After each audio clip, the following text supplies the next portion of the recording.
Bienvenidos a este live de A Fondo con una persona que pues estuvo aquí antes, antes de las elecciones, antes del resultado final que se acaba de saber hace pocos días, en donde por 350,000 votos ganó el candidato de los defensores de la patria, Abelardo de la Espriella.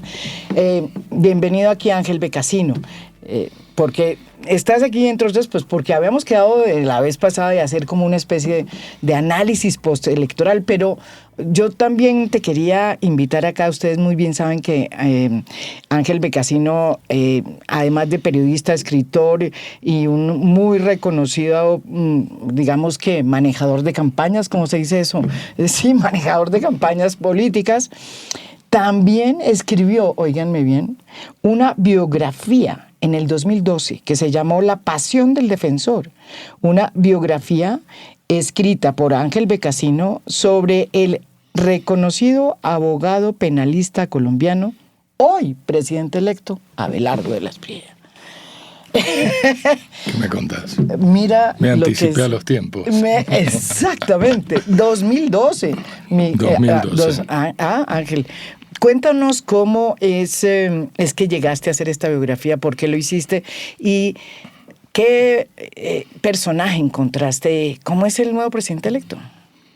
Bueno, en el 2012 Abelardo era un exitoso abogado penalista en Colombia, con un muy buen manejo mediático que lo proyectaba a primer plano, con casos escandalosos que lo mostraban un poquito como un justiciero, defensa de un niñito al que una escalera mecánica le había agarrado un pie o algo por el estilo en Unicentro, creo, defensa de una mujer a la que le habían echado ácido en la cara, ese tipo de casos. Sí. Y paralelo, manejo de casos de otro nivel de escándalo que eran para políticos y ese tipo de cosas. Uh-huh. Y con una solvencia económica fuerte que iba haciendo a partir de ser un abogado exitoso y cobrar los honorarios que podía cobrar un honorario en el cual se creía que podía sacarle a la gente de problemas. Exitoso. Yo me lo presentaron, charlamos, cambiamos teléfonos y pocos días después, un par de semanas o algo así, ocurrió un derrame de petróleo en el Golfo de México. Uh-huh. Y por una cantidad de informaciones a las que tuve acceso, me di cuenta que había elementos para configurar una demanda por crimen de lesa humanidad, por irresponsabilidad de la petrolera, por afectar a las poblaciones, el sistema de vida de las poblaciones costeras del Golfo de México, y esa demanda la podía hacer cualquiera en el mundo. Pero, como te enfrentabas con una gran petrolera, tenías que tener una estrategia de medios muy fuerte, muy sólida. Ese era un terreno en el que yo trabajo.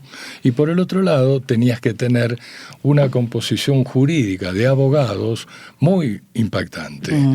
Por algo que habíamos hablado con Abelardo, él me había contado que tenía contactos en Francia o en Europa o algo así, y yo había visualizado que la persona ideal para frentear esa demanda... ¿Era él? No. Era Jacques Verger, un abogado francés, el de la película de Barbet, el mismo de la Virgen de los Sicarios, que se llama la película El abogado del terror. Fue defensor de Pol Pot, de Jan Serý, de personajes de fuerte nivel, de Milosevic, aunque la familia después no quiso que lo defienda en el caso de Milosevic. Pero bueno, Jacques era el personaje. Entonces yo hablé con Abelardo, le planteé la cosa, Abelardo dijo de una, hagámosle, y nos embarcamos en ese proyecto. Jacques metió, se vino a Colombia, estuvimos 10 días trabajando los tres juntos. Como parte de esa estrategia, yo necesitaba darle más peso y más relevancia hacia afuera a Abelardo. Ajá. ¿Por qué? Y porque el otro abogado era el número 1, Jacques. El número 2 era Abelardo. Tenía un nombre en Colombia, pero no tenía proyección para esta demanda. Entonces de ahí vino recomponer esta historia, recomponer un poco la historia de quién era Abelardo, cómo se había formado, de dónde venía ese personaje y de alguna forma de dónde venía el carácter y la actitud de abogado que tenía él, que yo lo he dicho ahora en estos días, Abelardo ahora en el escenario nacional ha reflejado mucho de lo que aprendió en los tribunales. Su forma de encarar una dramaturgia con mucho más espectáculo que en los tribunales, ¿no? Y viene de ahí, es una continuidad de ese aprendizaje en Abelardo, ¿no? Y en esa época la idea era, digamos, como empezar a hablar sobre este abogado exitoso que era muy bueno en los tribunales. ¿Esa era la idea de ese libro, de haberlo metido a Abelardo ahí, me imagino? Era la solidez de este abogado para justificar que este abogado tenía el peso para dar esa demanda. ¿Y qué pasó con esa demanda? Finalmente Abelardo decidió que no la iba a presentar. Ah, sí, ¿y por qué? Pues creo que él consideró que no le convenía, por reputación jurídica de su estudio, presentar una demanda que le iba a generar conflictos con multinacionales y demás. Eso. Pero eso fue después que lo hicimos, cuando ya llegó el momento de presentar. Ahí fue cuando él me dijo que, mira, no la voy a presentar. Y cuando tú lo conociste, ¿qué impresión te dio? Porque tú has hablado mucho de cómo es que esta teatralidad pues viene de su trabajo como abogado defensor de Baranda, que es lo que él hace. Pero yo quería preguntarte en ese momento cómo era ese Abelardo, porque yo tengo entendido que él ha cambiado y que se ha transformado. Bueno, pasa con muchas almas, ¿no es verdad? Cuando tú lo conociste, ¿era cómo políticamente? ¿Era ateo? ¿No era ateo? ¿Qué pensaba? Políticamente, ¿dónde lo ubicabas? Políticamente era un hombre de derecha. Siempre fue. Siempre. Era un hombre de una clase alta costeña, de la costa hacia adentro, de las sabanas costeñas, Montería, Sincelejo, aquel territorio, digamos. Era un hombre de familia, era un hombre casado, con un pasado más juvenil y más juguetón, por decirlo así, pero en ese momento ya enrollado con lo que suele pasarle a uno con los hijos. Sí. Un hombre muy de familia era Abelardo. Y al mismo tiempo era un hombre de muchos amigos. Costa, el mundo de la costa, es un mundo muy machista, digamos, ¿no es cierto? Como un componente que sigue siendo presente en Abelardo. Y era un hombre que traía esa fuerza controversial que vos le ves hoy en esta campaña y probablemente se va a proyectar en su gobierno, ¿no? ¿Y tú crees cómo se va a proyectar? ¿Tú crees que todo lo que ha dicho Abelardo, ahí uno dice, de pronto Abelardo Espriella dice una cantidad de cosas de que va a destripar a la oposición o que la va a encarcelar? En fin, uno dice, esto es de campaña. Es más, él lo dijo de alguna manera cuando hizo su presentación desde la ventana al mundo. Dijo, se acabó la campaña, voy a cambiar un poco el lenguaje. No lo cambió mucho en esa primera presentación, pero de hecho acaba de sacar un trino acaso un poquito más conciliador, en donde dice que aspira a que todas las personas que votaron por él terminen pues congraciándose con este gobierno. Bueno, en el discurso, primera consideración, acá se enfrentaron dos campañas. Una campaña políticamente tradicional, gris, fuera de época. La de Cepeda, ¿no es verdad? La de Cepeda. Sí, eso es increíble. Que hoy sacó un trino diciendo que, en fin, que toda la responsabilidad de eso era de él, pero que él en ningún momento se iba a entregar al marketing político y demás historieta. Y a mí me hizo pensar, pues que desubique, ¿no es cierto? Porque si te metes en una pelea de lucha libre no podés pedir que haya buenos modales. Y un poquito es la posición con la que entró Cepeda, ¿no? Pero bueno, digamos que se enfrentó esa campaña en términos políticos tradicionales a una campaña que fue un show, que fue una campaña de espectáculo. Impresionante, sí. Y que esa campaña de espectáculo atrapó la atención de la gente, tuvo la capacidad de generar una corriente emocional, tuvo claridad en plantearle al país, a través de elementos del espectáculo, una promesa muy fuerte de seguridad. A un país que vive eternamente con la pelotita ahí en el área jugando a que estamos viviendo en la inseguridad y queremos seguridad. Entonces, de alguna forma, nos regresó al 2002. Pero no somos, claro, pero no somos el país de los 2002. No somos el país del 2002, pero entre las cosas...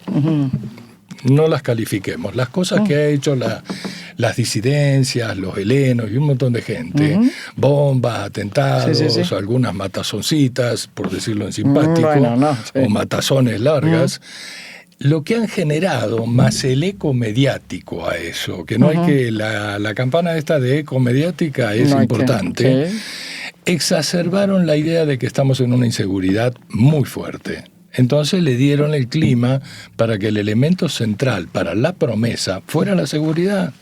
Y Abelardo, con el firmes por la patria, con el bla, bla, bla, embocó ahí. Y fíjate que lo que encontramos es la posibilidad de que, ya poniéndonos en otro plano, de que un hombre que dice: se acabaron los enemigos, pero al mismo tiempo dice un poco más tarde en su discurso inaugural de triunfo, dice, pero ojo, el que se oponga a este proyecto va a sentir las garras del tigre, el rugido del tigre o alguna cosa por el estilo. Y todo esto en un clima que no hay que perderlo de vista. Fíjate que Abelardo en ese evento, muy producido el evento, con un video al principio que es importante, el contenido de ese video, donde prometía qué tipo de patria era la que va a dar. La patria milagro, que era... Sí, la patria milagro, qué contenidos tenía, ¿viste? Los pilares de la patria milagro, hablaba de eso, sí. Pero la música, que era una canción sacada de la hinchada del Club Tigre, del fútbol profesional de Argentina, ¿no es cierto? Además con la primera línea tal cual, tigre, tigre, no me acuerdo qué, te llevo en el corazón, vos sos la alegría de mi corazón. Con eso, entrando cada 4 párrafos que decía Abelardo, ¡bum!, golpe para arriba en la cabina de sonido a la canción, ¿no es cierto? Entonces va a ser una mezcla de show con elementos espectaculares, su gestión. Y esos elementos espectaculares, con la relación tan fuerte con Estados Unidos, pienso que va a producir hechos notables o grandes impactos de entrada, como ser algo parecido a lo que pasó en Venezuela hace unos días con el líder del Tren de Aragua, ¿no? O sea, impactos de que a ciertas cabezas muy vistosas de las disidencias o cosas por el estilo, en un operativo de esos con bandera colombiana, pero que no se sabe muy bien quién operó, en fin, se van a dar y van a permitirle mostrar que esa promesa central se cumple. Y cuando esa promesa central entra en acción, sostiene esa corriente de apoyo emocional. Ahora, hay una historia que no se puede perder de vista. Lo que pasó como resultado, con una diferencia mucho más estrecha que la del 22. Pero mucho más. 250.000 votos, más o menos. Y es una diferencia que te hace pensar en algo. Cepeda, en ese trino que publica hoy, dice, pero no hay que desestimar que sacamos 12 millones y pico. Yo pienso, en un ánimo muy poco autocrítico, Cepeda.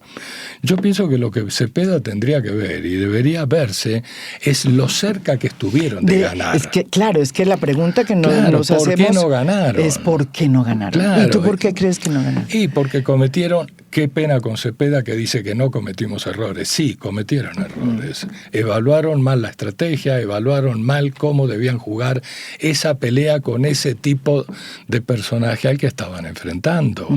Y al cual, otra cosa para tener en cuenta, es al que había elegido Petro como el rival por considerarlo que era el más fácil de derrotar. Pero se le creció, ¿cierto?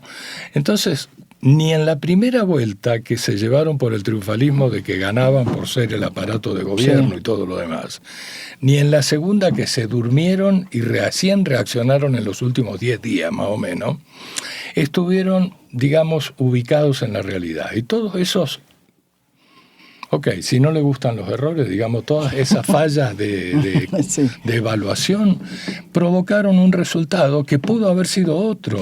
Es increíble, 250. A pesar, una de las cosas que a mí me ha dejado pensando ese resultado es que yo sinceramente pensé que en la primera vuelta, cuando Iván Cepeda salió a afianzar, digamos, la tesis absurda y media de que había que desconocer las elecciones planteadas por Gustavo Petro. Yo pensé que en ese momento se habían perdido ya las elecciones. Pero después viene el repechaje, digo yo. Y faltando 3, 4 días empieza a repuntar porque le ponen gasolina a esa campaña, digamos, empiezan a hacer las cosas y se llega a este resultado tan digamos, tan pequeño, ¿no? Un margen del 0.9%, 98%. Pero entonces la pregunta es, o sea, a pesar de todos los errores, hubo 3 millones de votos, increíble, nuevos, que venían del centro y de la centroizquierda. Y que se activaron de los abstemios. Exactamente, que se activaron y que a pesar de todo lo que había hecho de mal la campaña de Iván Cepeda y a pesar de todas estas salidas pirotécnicas de Gustavo Petro, dijeron no queremos, votaron contra Abelardo de la Espriella. Por eso te digo... Fíjate, en los últimos 10 días pasaron muchas cosas. Algunas cosas de reacción de la campaña. Otra cosa, apareció un Cepeda más simpático. Pese a lo que dice hoy, más afín al marketing, digamos, ¿no? En la entrevista con Juanpis, por ejemplo, y demás historia. Luego aparece que se mueven en territorio. Ojo, importante cómo la campaña decide moverse fuerte en territorio, la de Cepeda. Otro... con Felipe Hartmann, que sale a trabajar en territorio y demás. No digamos las barrabasadas que hace Bolívar y las declaraciones torpes que hace. Que dice que no. Se va a incendiar el país. Sí. No, eso no. Sí. Pero hay un trabajo sólido de Felipe que funciona. Luego hay otra cosa, que es, se activa en mucha gente, particularmente en mujeres. Se activa una conciencia de no podemos dejar que pase lo que va a pasar.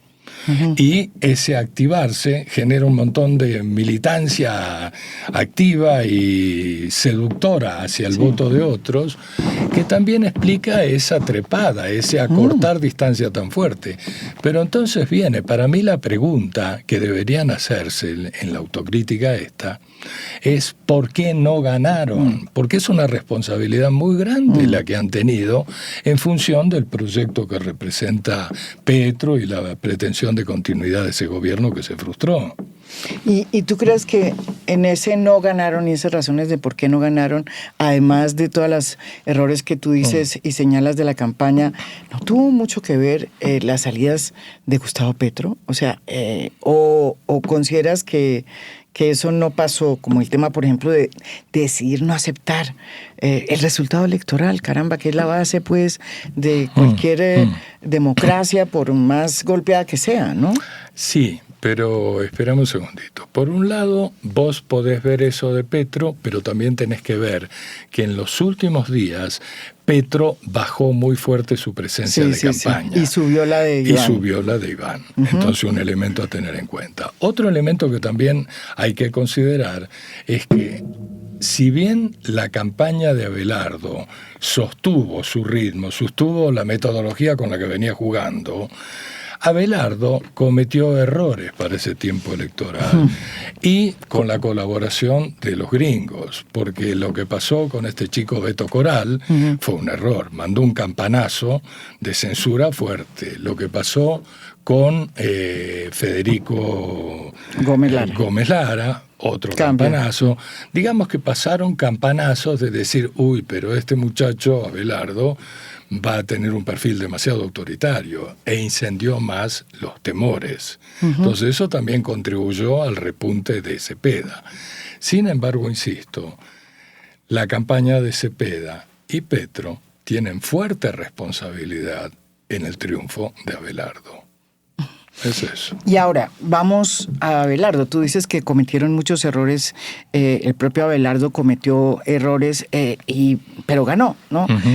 A pesar de esos 3 millones de votos nuevos que tuvo increíblemente la campaña de Iván Cepeda, pues no le dieron para ganar, y por 250,000 votos ganó Abelardo de la Espriella. Uno podría pensar que cuando ocurre ese nuevo espectro político, ese mapa político, pues al candidato ganador le toca bajar un poco la guardia y decir, hombre, aquí hay mitad de país que votó contra mí, yo tengo que bajar los decibeles y plantear un nuevo escenario, cambiar la hoja de ruta para que en la patria milagro pues no termine siendo una patria pues construida sobre la base de otras cosas, de como dicen, con razón, ¿por qué? Por la razón y por la fuerza. Por la fuerza. Pero según tú, ¿qué es lo que ha pasado? ¿Eso se ha tomado en cuenta? Porque me da risa, o sea, no me da risa, pero he visto a muchas personas muy allegadas a la campaña diciendo que eso no es cierto, que el país no está dividido y que lo que pasó con esos 3 millones de votos es que son producto del voto fusil, cosa que no es cierto, y de compra de votos de Gustavo Petro. No. Yo pienso que la dinámica del país partido en dos es una dinámica que viene probablemente desde antes acallada, pero que se manifestó muy claro cuando la aprobación o no a los acuerdos de La Habana.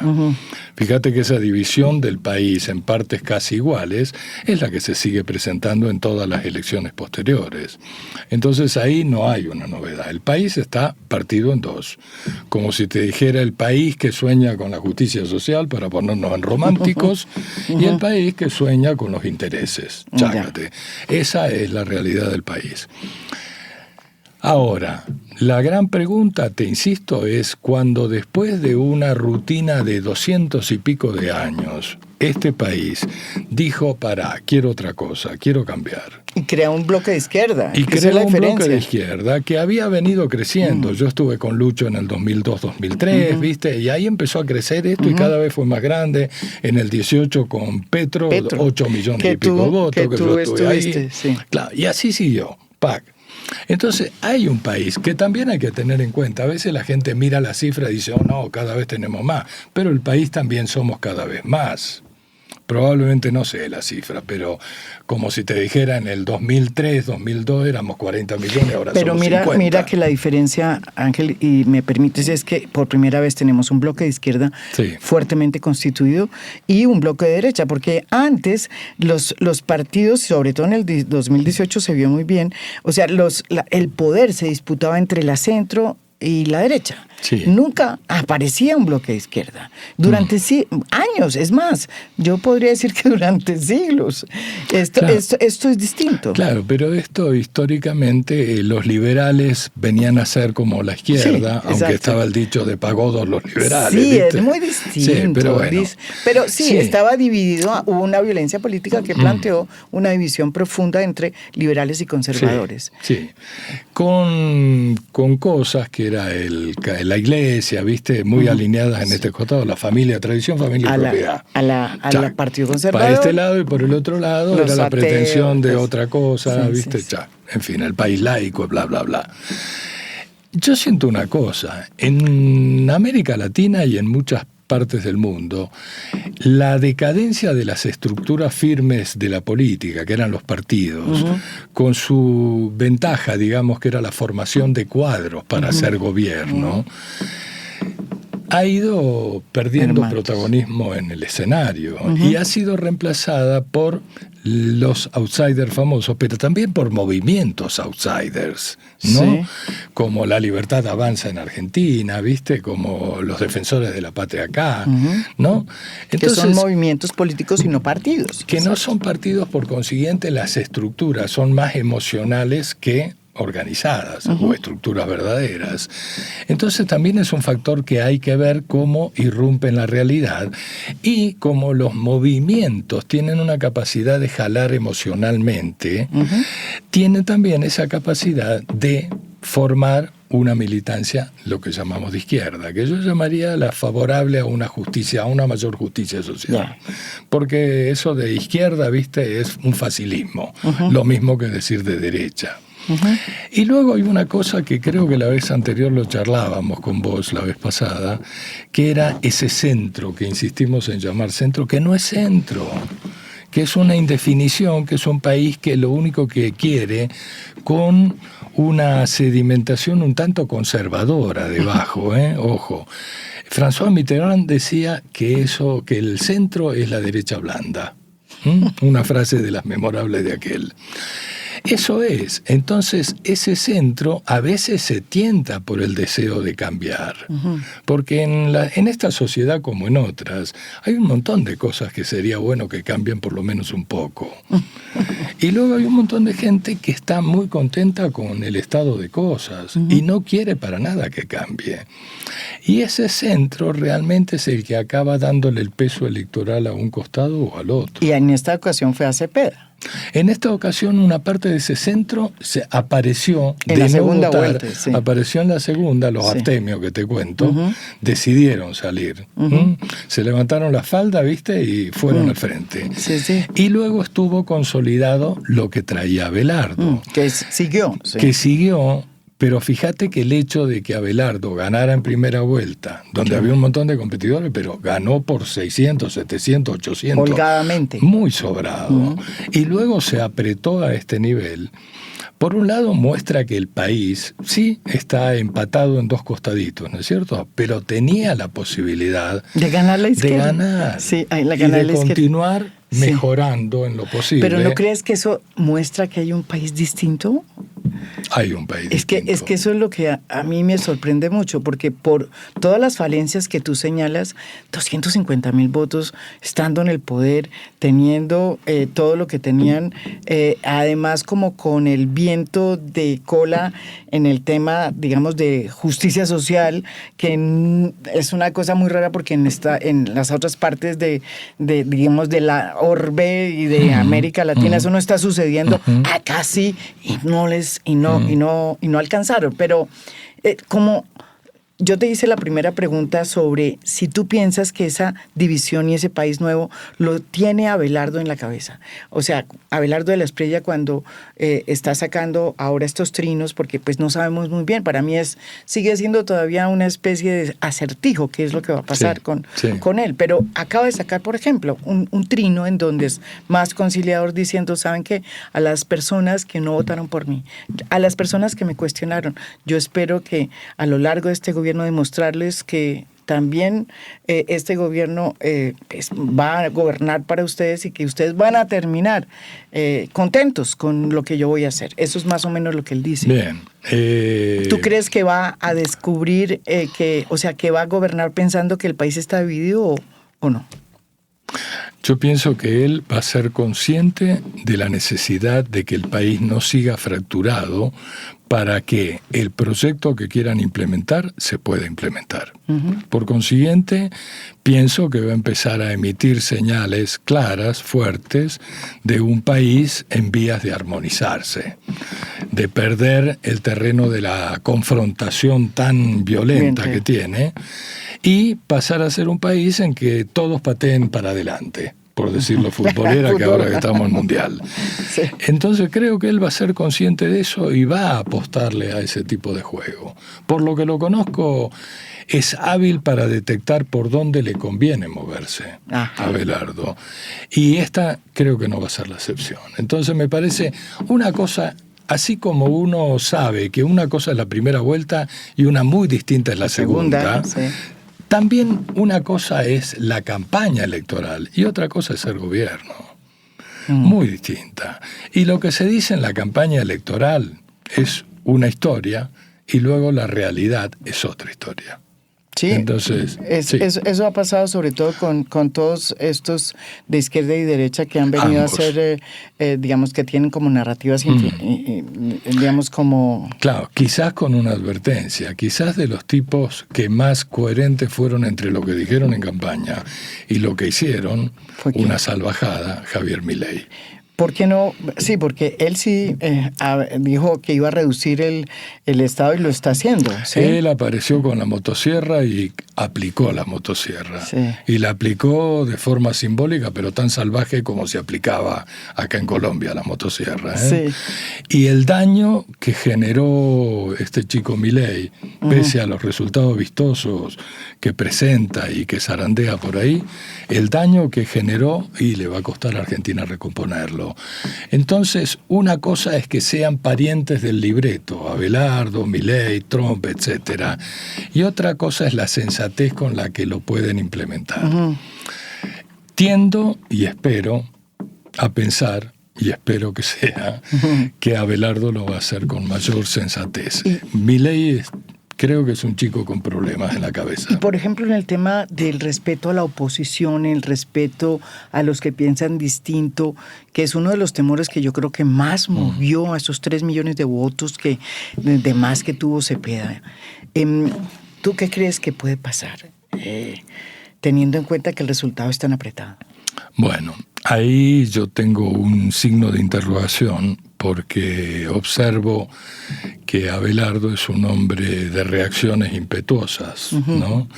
Y que frente a lo que interpreta como una provocación tiende a reaccionar con fuerza, por no decir a veces con violencia, ¿no? Sí.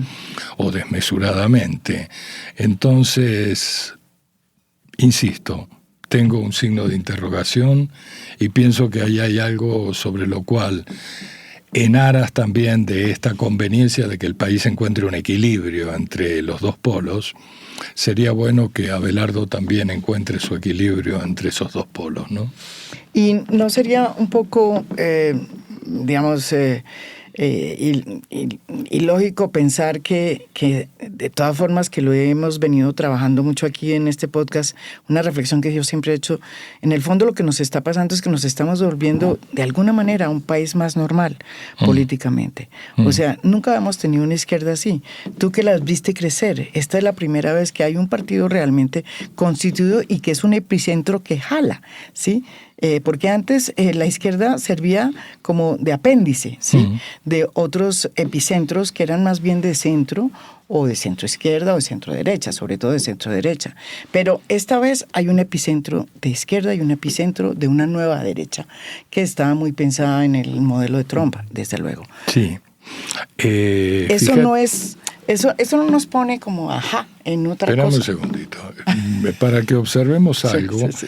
esta cosa de la izquierda, la maduración de esta cosa de la izquierda, arrancó casi a principio de este siglo, con el polo. Con el polo que se... Cuando arrancó el polo, que correcto. fue la primera intención de un polo realmente de izquierda. Polo democrático, sin combinación de formas de lucha. Claro. Sin... Ok, acordate, bueno, con personajes que siguen, ¿no es cierto? Antonio Navarro, en fin. Bueno, el propio Iván Cepeda. Iván, Jaime Duzán, viste, un montón de gente. Un señor que se llama Gustavo Petro. Gustavo también estuvo ahí, exacto. Entonces todo eso fue madurando y fue creciendo, con la madurez fue creciendo.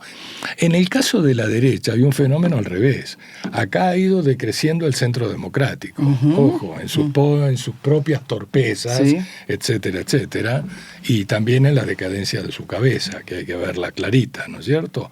Que es Uribe. Es Uribe, Dentro de esto irrumpe un fenómeno emocional que es Abelardo y estos defensores de la patria, firmes por la patria y demás historia. Esto es un aparecido que puede convertirse en un imán que chupe y se convierte en algo con más cuerpo. Sí. Pero por ahora es un corrientazo emocional de derecha. Ojo, en tanto que acá se ha ido consolidando una estructura de izquierda, con sus problemas, con sus crisis, sus peleas de toda la izquierda en toda la vida, ¿no es cierto? Sí. Ya. Pero acá está dándose este fenómeno. Por ahora es un fenómeno. No es algo que se haya consolidado. Si vos mirás en los últimos días las peloteras o las peleas bastante furiosas que aparecen de Uribe y sus hijos contra el estratega de Abelardo. Sí, bueno. ¿Tú dirías que uno de los derrotados en este escenario nuevo que estamos señalando es precisamente el expresidente Álvaro Uribe? Porque es que uno no entiende que haya esas peleas tan fuertes entre la segunda persona de la campaña de Abelardo y el expresidente Álvaro Uribe y sus hijos. Bueno, Abelardo hizo una campaña prescindiendo de Uribe, superando la intención de Uribe de tener su candidata, que era Paloma. Y Abelardo puso, digamos, por delante sus reglas de juego. Uribe quedó disminuido en esta campaña. Para empezar, quedó disminuido desde la campaña al Senado, porque hizo una jugada que parecía brillante, ponerse en el puesto 25 de la lista, chupando, y llegó hasta el 17 o 16. Entonces hay una salida de escena. Durante esa campaña hubo actos donde la gente no le iba a Uribe, que era una estrella antes, no le iban. Sí. O si le iban, muchos era para gritarle cosas horribles y demás historia. En el caso de la situación de Abelardo pasó con una estrategia bien planteada por Carlos Suárez y ganó protagonismo y pues finalmente ganó la presidencia. En la sombra ha quedado Uribe. Obviamente Abelardo necesita recoger lo que significa Uribe y el uribismo. Pero si uno mira esta pelea que se ha originado, uno siente que ahí hay una cosa que no está resuelta y que por el lenguaje, por la escalada del lenguaje, particularmente de parte de Uribe, porque leí unas declaraciones de Carlos que eran conciliadoras. Sí, sí, es más de parte de Uribe. Es de parte de Uribe, es odio así con el cuchillo cruzado en los dientes. Tú que fuiste hace 4 años digamos, la persona que guió la campaña, el jefe, digamos, programático, no de programático, sino que manejó toda la campaña, sí, de Rodolfo Hernández, yo te quería preguntar, también en esa época, Rodolfo apareció por detrás de la puerta que tenía, pues, por detrás del Centro Democrático. No. ¿O cómo fue esa relación? No. ¿Cómo es esa relación entre...? Porque eso algo se cocinó en esa época. Claro, pero... Algo pasó primero porque ese candidato que tú lo tuviste tan cerca, pues realmente era un tipo de derecha, pero que no estaba con Álvaro Uribe. Con Álvaro Uribe. No está. Bien, era un tipo de derecha, pero era un tipo que tenía, bueno, con todas sus características, Rodolfo, era un tipo que tenía claro que al país había que cambiarle un montón de cosas. Ya. Por eso yo siempre digo que la gente votó en esa elección por un tipo de cambio que era Rodolfo y un tipo de cambio que era Gustavo. Sí. Y votó en contra de la continuidad del proyecto que era Federico Gutiérrez, con Uribe detrás, con los partidos, con Duque y demás. Ya. Si no hubiera pasado segunda vuelta a Rodolfo, lo hablamos con Rodolfo, estaba clarísimo, Rodolfo iba a adherir a Petro. ¿Okay? Cuando Rodolfo pasa a segunda vuelta ocurre esto. Eso que llamamos la derecha identifica que su terror es Petro. Y se juntan. Y por eso dicen, nuestra única puerta para resolver este problema es Rodolfo.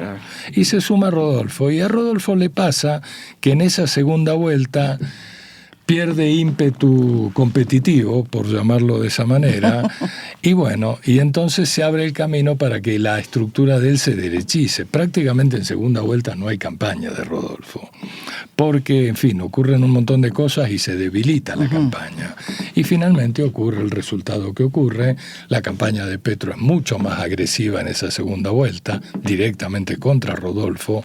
En realidad, desde la noche en que sale segundo en primera vuelta, Petro empieza a atacarlo totalmente a Rodolfo y de alguna forma pasa este fenómeno. Petro lo arrincona hacia la derecha a Rodolfo, la derecha lo ve como la solución para impedir... se mete con él. Y se mete con él y queda la leyenda de que Rodolfo era el candidato de la derecha.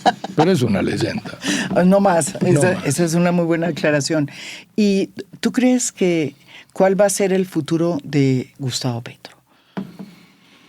Y de Iván Cepeda, porque de todas formas yo creo que está surgiendo una voz interesante que va a quedar en el Congreso con una tesitura distinta, porque ya viene de ser candidato, que es Iván Cepeda. Él sí va a estar en el Congreso. ¿Sí?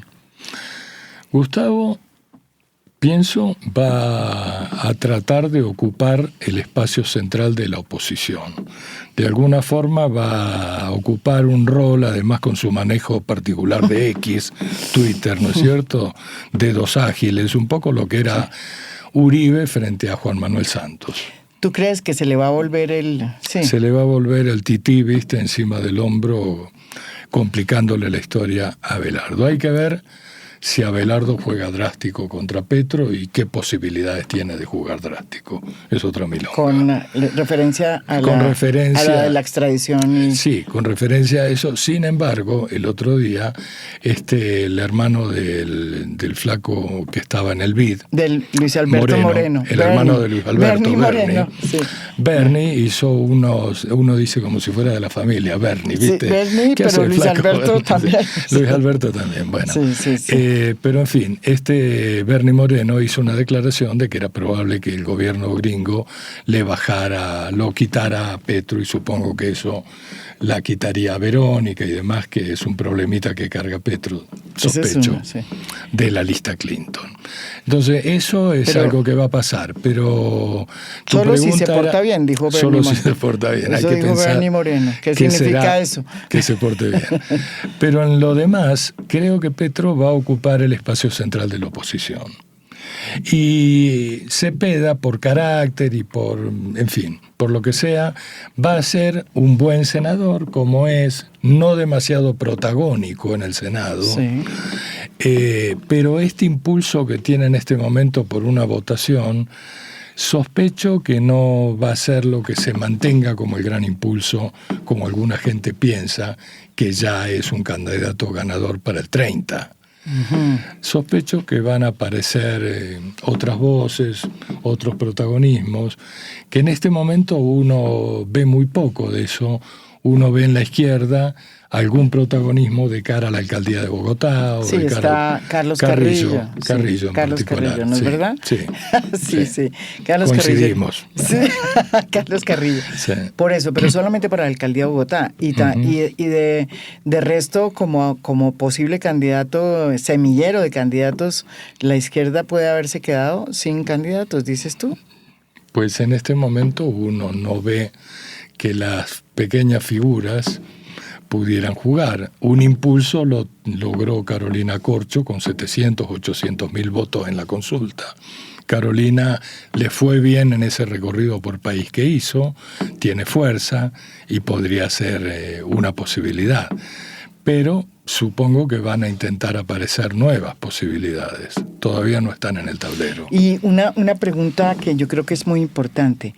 ¿Tú crees que como están las cosas y con las intenciones que ha planteado el gobierno del presidente electo Abelardo de la Espriella, aquí estamos ante no solo un cambio de gobierno, sino ante un proyecto hegemónico, o estamos ante un cambio de gobierno que pues probablemente va a producir 4 años pues una alternancia porque la izquierda pues sigue teniendo vocación de poder? El proyecto tiene pretensiones de ser hegemónico, El de Abelardo es un proyecto no colombiano estrictamente, sino internacional, con un crecimiento muy fuerte en América del Sur particularmente, digamos en toda América Latina, uh-huh. Menos México y menos Brasil relativamente, ¿no? Pero, si se da el péndulo o no va a depender de cómo sea la gestión de Abelardo. Si la gestión de Abelardo es una gestión que castiga, como amenazó tanto en la campaña y demás, creo que se va a alborotar el péndulo y que va a volver, digamos, a emerger si hay una cabeza competitiva, por llamarlo de esa forma, en la izquierda. La izquierda va a tener oportunidad de recuperar lo que en este momento dejó perder. ¿Te gustó esa? Dije, dejó perder. Insisto, dejó perder. Yo también, sí. Todavía yo no entiendo cómo es que no pudieron lograr ese triunfo. Es una cosa que es interesante de empezar a analizar mucho más. Yo creo que, no sé, ustedes lo oyeron, estamos ¿a cuánto de la entrevista? Por ahí tenemos ¿a cuánto? ¿Ya? Sí. 45 minutos. Ah, bueno. Una reflexión final, ¿no? Porque como tenía que irse, esa era mi única afán. Una reflexión final. ¿Tú sientes, como pues has vivido todos estos procesos en Colombia, tú sientes que esta democracia va a ser incapaz de sobrevivir y que vamos a terminar como en el 48-49, donde pues realmente no había ni guerrillas ni nada, sino que simplemente no hubo un desacuerdo político, aunque no se pudo zanjar por la vía del diálogo, sino que terminó pues abriéndolo la puerta a esta época de la violencia? ¿Tú crees que, porque ese es el temor, ¿no? Todo el mundo siente, es que nos vamos, va a haber no un nuevo ciclo, y el temor de que hay en Colombia que nosotros no podamos tramitar a través de la democracia y de las normas del Estado de Derecho nuestras diferencias y que nos vayamos a los puños. Hay una forma de ver que es ver que el país se ha ido enfriando en sus pasiones. Yo también pienso sí, lo mismo. El país se ha ido enfriando, sí. ¿Viste? Y eso hace pensar que no va a haber radicalidades duras enfrentándose. De a ratitos aparecen cosas simbólicas extrañas. Sí. Esto, ¿quiénes pueden usar la camiseta de fútbol o quiénes no? ¿Viste? Sí, pero ojo que la camiseta de fútbol para la mayoría del país es la identidad fuerte del corazón, ¿no? Sí. Entonces, bueno, pero al margen de eso, yo pienso que Colombia ha ido enfriándose en sus pasiones y ha ido agarrando la capacidad de convivir, si querés. Sí. Convivir. Entonces ahí estuvo lo negativo de este tipo de grandes amenazas de parte de Abelardo, y también está lo negativo de esa insistencia en acusar de fraude y acusar de que están preparándome un golpe y demás historias de parte de Gustavo. Son como prender un fósforo a ver si hay cerca alguna gasolina, ¿no es cierto? Sí. Pero hasta ahora no ha aprendido. Por suerte, ¿viste? Por suerte para este país, porque es bueno que las cosas se dialoguen, se conversen y se encuentren los caminos que más nos convienen a todos. ¿Es verdad? Sí. Muchísimas gracias, Ángel Becasino.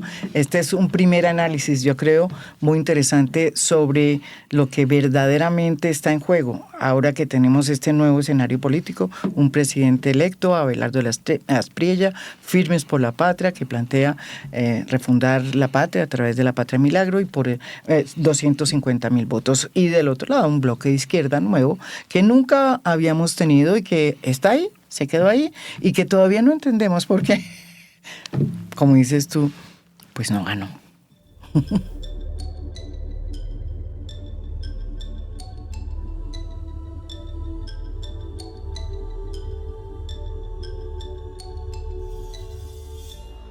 A Fondo es un podcast producido por Mafialand. Producción general, Beatriz Acevedo. Producción de audio, Santiago Acosta López. Música original del maestro Óscar Acevedo. Nos pueden escuchar también en mi canal de YouTube. Gracias por escuchar. Soy María Jimena Duzán.